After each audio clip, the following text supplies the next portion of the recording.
So we started this project about 3.5 years ago when we recognized quite early on that there was a trend in the uptake of foundations in the UAE and a trend towards the families and ultra high net worth individuals or high net worth individuals using these foundations to consolidate significant assets.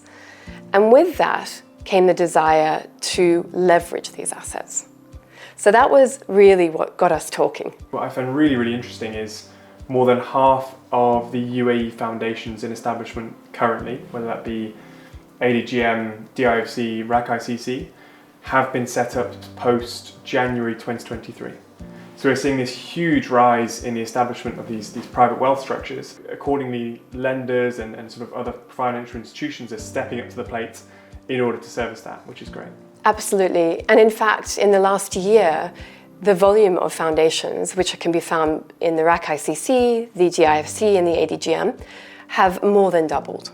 I mean, that says a lot statistically about the trends towards foundations.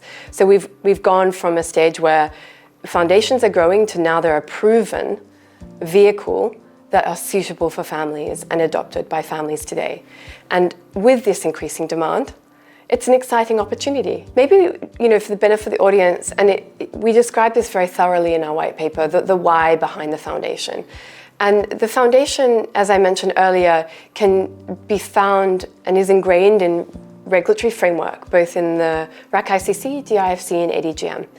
But it is not new. A foundation is not a new construct. It has existed for probably the same length of time as trusts have existed in civil law jurisdictions.